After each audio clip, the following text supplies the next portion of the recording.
السلام عليكم ورحمة الله تعالى وبركاته أصحاب قيمها بدن كسو دبادة مقال عسوب فيلم كان لغو مقعاوي سجين وفيلم لغو تلمامي كأوها لست بدن دمان دونيدا داوشada aad daawanayso oo keliyana aad ka dhaxli karto inay ka soo raacaan shayatiin iyo jin sidoo kalena saameyn kara dhammaan reerkaaga gabi ahaan noloshiinana u bedeli kara mid jaxiima ah sixirka dhabta ah ee ku jira aawadii iyo ereyada qatarta badan ee filimkan lagu dhex adeegsanayo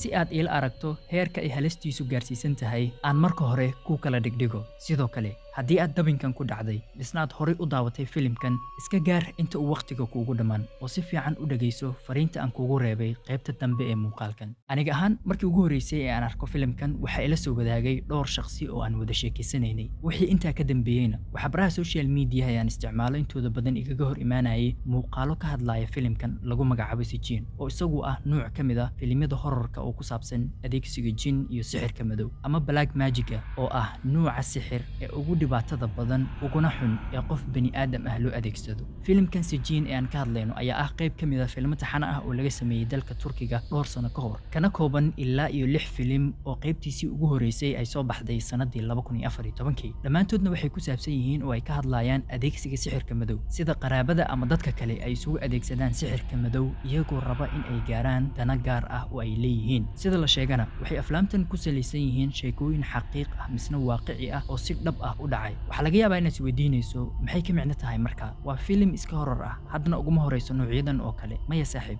sheekadu markan way ka weyn tahay waa filim horor ah oo keliya si aad u ogaato sababka aan sidaa u leeyahayna ugu horeen aan kula wadaago qisada filimkan iyo waxyaabaha ku jira gudihiisa oo uu ka kooban yahay qisada filimkan waxay ku saabsan tahay gabar yar oo lagu magacaabo Irma oo iyada jacayl xad dhaaf ah u qaadaysa wiil in adeerkeed ah oo la yiraahdo Galang balse Galang isagu dareenkaasi oo kale uma hayo gabadhan wuxuuna leeyahay reer oo wuxuuba qabaa gabar kale oo uu aad u jecel yahay misna ay ku nool yihiin nolol aad u wacan walina ay isku hayaan ilmo adigu gabadha qisada ku socotay Irma waxay aad isugu dayaysaa in dhan walba ay ka soo marto in adeerkeed misna ay sameeyso wax waliba si uu mar un u jeclaado oo jaceylkiisa ay u hanato balse isagu marna kuma dhacayo dabinkeeda way ku guuldareysanaysaa wax walba oo ay sameysay ugu dambeynna marka aysan u harin tactical kale oo ay isku jeclaysiin karto ayay go'aansatay in ay aado dhinaca sharta iyo sixirka wal ciyaadu billah sidii ayna sameynaysaa oo waxay u tagaysaa saaxir iyadoo ka dalbanaysa in uu u sameeyo sixir ay kaga taqallusi karto gabadhan uu qabo in adeerkeeda ama isaga jeclaysiin karta oo kala geynaysa labadooda ninkii saaxirka ahaana sidii ay ka dalbatay gabadhan wuxuu u sameynayaa sixirkii madooba balse natiijadii ka dhilatay sixirkaasi ay iyadu lugaheeda ku doonatay ma noqon sidii ay filanaysay oo sixirkii wuxuu si aad u xun u sameynayaa dhammaantooda isagoo ugu horeyn dilaya gabadhii uu qabay in adeerkeeda dhammaan ilmihiisa asaga laftirkii iyo ayadii sameysay sixirka yacni nolosha dhammaantooda ayaa ku baaba'day oo jaxiimo isugu bedeshay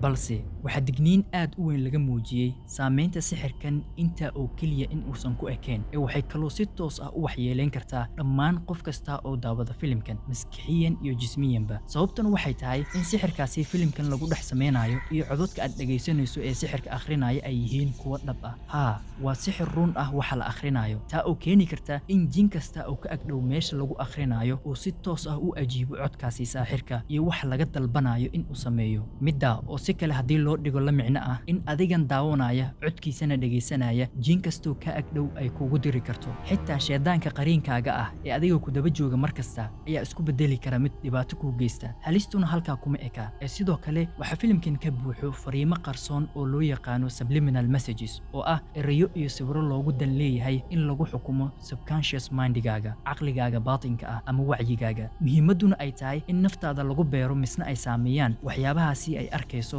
ama ay dhageysanayso adigoon ka warhelin misna aadan dareemin waxa macquul ah in maskaxdaada ay ka guuxayso war maxamed waa ku sidee ma suuragal baa horta in shaashada gadaashiisii lagaa sixiro ama wax aad daawanayso ay ku saameeyaan jawaabta su'aashaada oo gaabanna dabcan haa mana ahan markii ugu horeysay ee arrinkan oo kale ay dhacdo aan yara dib kugu celiyo taariikhda weliba filimka masariga ah ee loo yaqaano caadal yantaqim filimkan oo uu soo saaray nin lagu magacaabo yaasiin ismaaciil yaasiin ayaa wuxuu ka hadlayay qisada shakhsi u soo guuray misna soo degay xaafad cusub cusub iyo guri cusub balse gurigan cusub ee uu soo degay waxa ku jiray oo degnaa ruuxaanta canug yar oo goor hore si gardarro ah halkaasi loogu dilay misna loogu dhibaateeyay ka oo aad u dhibi doona misna ay guriga kaga noolaan waayeen asaga iyo reerkiisa ugu dambeynna shakhsigii uu filimkan ku socday ee gurigan soo degay wuxuu u yeeranayaa saaxir weyn oo aad loo yaqaano si uu ruuxaantaasi uga saaro si guud middaa waxay ahayd fikraddii laga lahaa filimkan balse directorkii filimkan yaasiin ismaaciil yaasiin wuxuu damacsanaa in uu soo saaro filim aan horeyba midkiisa loo arag misna ka duwan filimyada kale ee horarka ah si middaa uu u gaarana wuxuu go'aansaday in shakhsiga saaxirka ah ee filimkan ku jira uu ka dhigo nin saaxir run ah misna la yaqaano oo ah mid ka mid a saaxiriinta ugu waaweyn ee adeegsada sixirka madow ee dadku og yihiin nin lagu magacaabo sayid al-xusein al-falaki balse balaaya qabahan xilliga uu filimkan jilayay wuxuu si toos ah u adeegsaday erayo sixir run ah oo halaagi doona bulshada reer Masar ee daawaday filimkan misna sanado badan ay ka sheeganayeen shayaatiin iyo jiman ka soo raacay filimkaasi haddii aan u soo laabano filimkeeni Sijin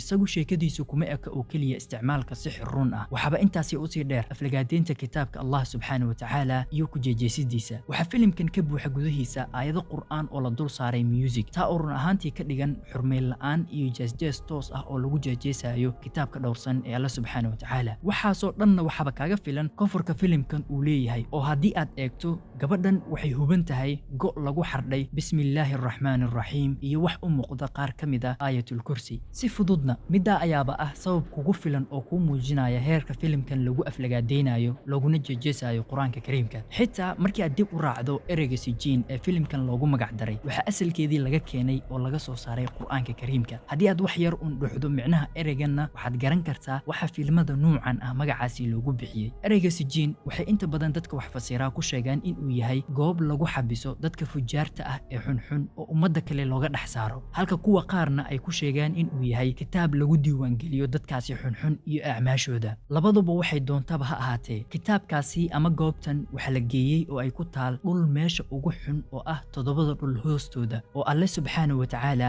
meel kale oo uga qalanta meeshaasi ma siinin taa oo markaa inoo gudbinaysa inaynu isu su'aalno su'aal aad iyo aad u muhiim ah waa hubaal filimkan dad badan ayaa daawaday maalmihii la soo dhaafay se maxaa loo arki laayay qof sheegaya in uu dhibaato kala kulmay waana rumida oo nasiib xumo dad badan ayaa daawaday filimkan balse arinku ma ahan mid sidaa u sahlan oo habeenka ugu horeeyaba uu qof ku dareemayo saameyntiisa haddii ay barun tahay alla kama dhige waa hubaal muddo kadib waxaad maqli doontaa dad ka sheeganaya dhibaatooyin ay kala kulmeen kadib markii ay daawadeen filimkan ha ahaadeen xanuuno kadis ah oo ay isku arkeen markii ay daawadeen ama tan ugu xun jin dhab ahba in noloshooda uu waxyeelayay walciyaadu billah marka intaasi laga soo tago waan ogahay waxa jiri doona dad markii ay hadalkan maqlaan uuna xamaasad geli doonto oo waxaaba laga dhigan doonaa ciyaar challenge ah anigaa daawanaya waxba iguma dhacayaan iyo wax la mida sida in aanuba ahayn qof caadi ah superman iyo superwoman dhib ku dhacayana uusan jirin waxaana leeyahay qofkaasi ma jirto sabab kuugu qasbaysa inaad daawato filimkan qof kuu arki doonta ninkii balaayada ahaa ee filimkaasi daawadayna oo meelaha kaa sheegi doonana ma jiro saa darteed maxaa keenaya in naftaada marka horeba aad ugu bandhigto wax khatar gelin kara ama dhibaateyn kara ogow waxaad tahay uun bini aadam daciif ah oo fartaasi yar haddii ay maanta xanuunto dunidan oo dhan ay u gadismayso waxyaabahan sixirka iyo jinkana gebi ahaanba ma ahan wax run ahaantii loo bareero oo awoodeyna ay gaarsiisan tahay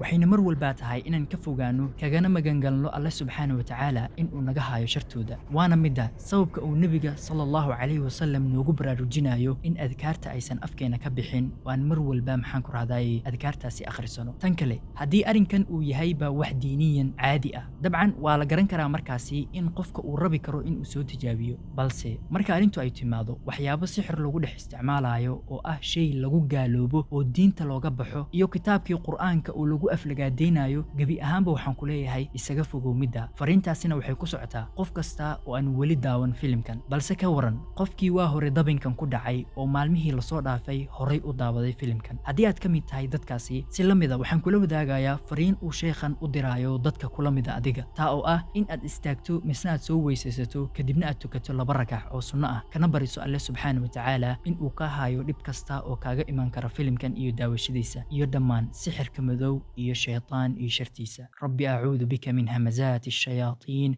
wa a'uudu bika rabbi an yahdurun saaxiibayaal iska taxadara Allah idin dhowre